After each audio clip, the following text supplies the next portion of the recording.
सत्ता में रहते हुए कांग्रेस जो काम कभी नहीं कर पाई,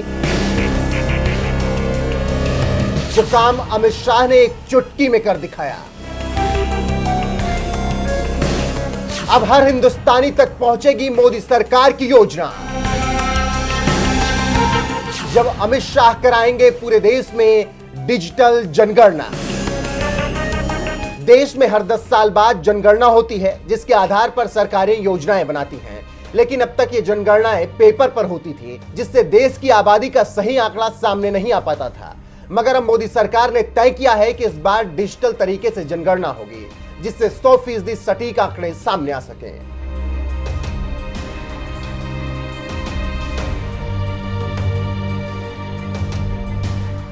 देश की आबादी कागजों में तो 125 करोड़ से ज्यादा है, लेकिन हकीकत में यह आंकड़ा कहीं ज्यादा है। लेकिन पेपर पर होने वाली जनगणना की वजह से कभी भी सटीक आंकड़े सामने नहीं आ सके।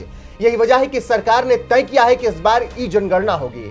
सोमवार को असम की राजधानी गुवाहाटी गए देश के गृह मंत्री अमित शाह ने अमी गांव में जनगणना संचालन निर्देशालय का उद्घाटन किया और इसी खास मौके पर बड़ा ऐलान करते हुए अमित शाह ने कह दिया, मोदी सरकार ने तय किया है कि आधुनिक तकनीकी से जनगणना को सटीक, साइंटिफिक और बहुआयामी बनाया जाएगा। साथ ही इसके डेटा के विश्लेषण की उचित व्यवस्था होगी। गृह मंत्रालय ने तय किया है कि आधुनिक से आधुनिक तकनीक के आधार पर जनगणना को साइंटिफिक बनाया जाएगा, सटीक बनाया जाएगा, बहुआयामी बनाया जाएगा और उसके डेटा के विश्लेषण की सारी व्यवस्थाएं की जाएगी।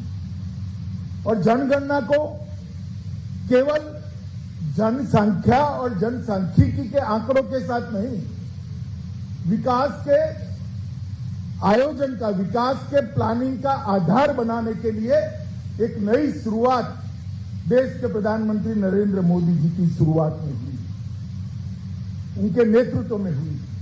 और मुझे पूरा विश्वास है 2024 के पहले भले ही हमें कोविड ने हमारी स्पीड कम की हो, परंतु आरजीआई कार्यालय का संपूर्ण आधुनिकीकरण हम समाप्त कर देंगे। एक ऐसे सॉफ्टवेयर की निर्मित करेंगे जो अनेक प्रकार के काम एक साथ करें। डिजिटल तरीके से जनगणना कराने का ऐलान करने वाले अमित शाह ने खुद पहल करते हुए कहा, मैं खुद भी अपने परिवार के सदस्यों का डेटा ई फॉर्म के रूप में भरूंगा और मुझे विश्वास है कि देश की जनता भी जागरूकता के साथ इसमें सहयोग करेगी। जनगणना का जो काम है उसको हमने पेपर सेंसस से डिजिटल सेंसस की ओर मोड़ने का ये ऐतिहासिक वर्ष है। इसलिए इस बार आप सबका काम बहुत कठिन है। अगर ढंग से हम इसको सीख कर करेंगे तो सरल भी है, क्योंकि आज देश में 50% आबादी ऐसी है, एक बार उसके मोबाइल के अंदर आपने ये सॉफ्टवेयर डलवा दिया तो वो खुद भरकर आपको भेज देंगे, आपको वो टीडीएस काम करने की जरूरत नहीं पड़ेगी। और मैं इसकी शुरुआत करने वाला हूं।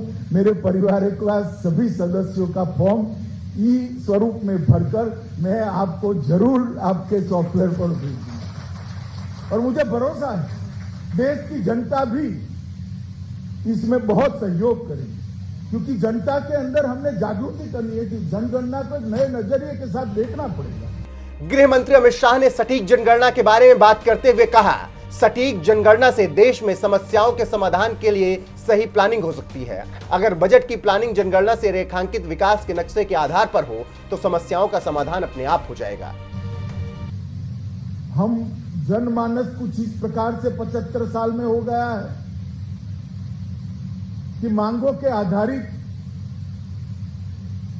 लोकतंत्र हुआ है, डिमांड ड्रिवन लोकतंत्र की रचना हो गई। कहीं पर पानी नहीं मिलता है, कहीं रोड नहीं हुई, कहीं स्कूल की व्यवस्था नहीं है, कहीं मेडिकल सुविधाएं नहीं है, कहीं आवास की व्यवस्था नहीं, कहीं ड्रेनेज की व्यवस्था नहीं है, कहीं पीने की पानी की व्यवस्था नहीं। ये सारी कमियों की तो चर्चा होती है देश में। बहुत सारे पंडित ये कमियों के बारे में बात करते हैं, परंतु ये कमियां क्यों है इस पर चर्चा कभी नहीं। ये कमियां चुनाव का मुद्दा बनती हैं, ये कमियां सरकार बनाने और गिराने का कारण बनती है, परंतु इन कमियों से निपटारा कैसे करेंगे इस पर बहुत कम ही चर्चा होती है। और मैं आज बहुत विश्वास के साथ कहना चाहता हूं, ये सारी कमियों से अगर निपटारा पाना है, किसी भी देश को पाना है, तो उसका प्लानिंग ठीक होना चाहिए, आयोजन ठीक होना चाहिए। और प्लानिंग तभी ठीक हो सकता है जब सटीक जनगणना उपलब्ध हो। जनगणना ही बता सकती है कि देश में विकास कहां पर कम है। जनगणना ही बता सकती है कि हमारे देश में एससी की स्थिति क्या है, एसटी की स्थिति क्या है, पहाड़ों पर किस प्रकार का जीवन लोग व्यतीत कर रहे हैं, गांव कस्बों में किस प्रकार का जीवन व्यतीत कर रहे हैं, शहर में किस प्रकार का जीवन व्यतीत करते हैं। इसका वर्णन और संख्या दोनों जनगणना से ही मिलता है। और बजट का प्लानिंग अगर जनगणना के रेखांकित किए हुए विकास के नक्शे के आधार पर होता है तो सारी समस्याओं का समाधान अपने आप आ जाता है। सरकारी योजनाएं अगर समाज की आखिरी पंक्ति में बैठे व्यक्ति के पास तक नहीं पहुंच पाती हैं तो इसकी एक वजह जनगणना भी है, क्योंकि जब आपको पता ही नहीं होगा कि आपके परिवार में कितने लोग हैं तो आप उन लोगों की जरूरत कैसे पूरी कर पाएंगे। कुछ ऐसा ही हाल देश का भी है। जब सरकार के पास जनसंख्या के सटीक आंकड़े नहीं थे तो योजनाएं कैसे पहुंच पाती लोगों तक। यही वजह है कि अब मोदी सरकार ने ई जनगणना कराने का बड़ा फैसला किया है, जिससे सरकार के पास जनसंख्या के सटीक आंकड़े मौजूद हो सकें और इसी आधार पर अगले 25 साल के लिए विकास योजनाएं बनाई जा सकें। ये ऐलान चाहती तो पिछली सरकारें भी कर सकती थी, लेकिन नहीं कर सकी। और आज 100% सटीक जनगणना की जरूरत को समझते हुए मोदी सरकार ने ई जनगणना कराने का फैसला किया है। मोदी सरकार के इस फैसले पर आपका क्या कुछ कहना है, कमेंट करके अपनी राय में जरूर बताएं।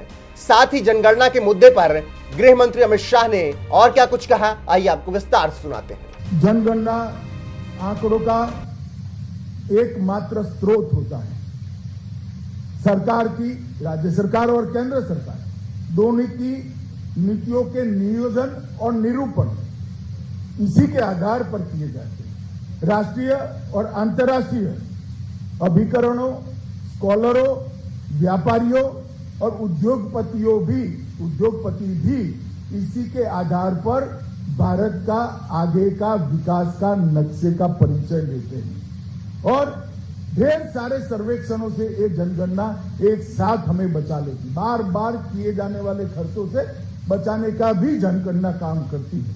मित्रों, अनुभव सिद्ध डाटा के आधार पर जो निर्णय लिए जाते हैं वो निर्णय परिणाम लक्ष्य होते हैं और परिणामदायी भी होते हैं। उनका लक्ष्य परिणाम की ओर होता है और उसका फल परिणाम के रूप में आता है। इसलिए अनुभवी सिद्ध डाटा निर्मित हो, इसलिए इस बार हमने तय किया है कि आने वाली जनगणना जो अभी रुकी पड़ी है कोविड के कारण, वो जनगणना जब भी शुरू होगी वो ई जनगणना होगी, इलेक्ट्रॉनिक जनगणना होगी और 100% परफेक्ट जनगणना होगी, जिसके आधार पर देश के आगामी 25 साल के विकास का खाका खींचा जाएगा।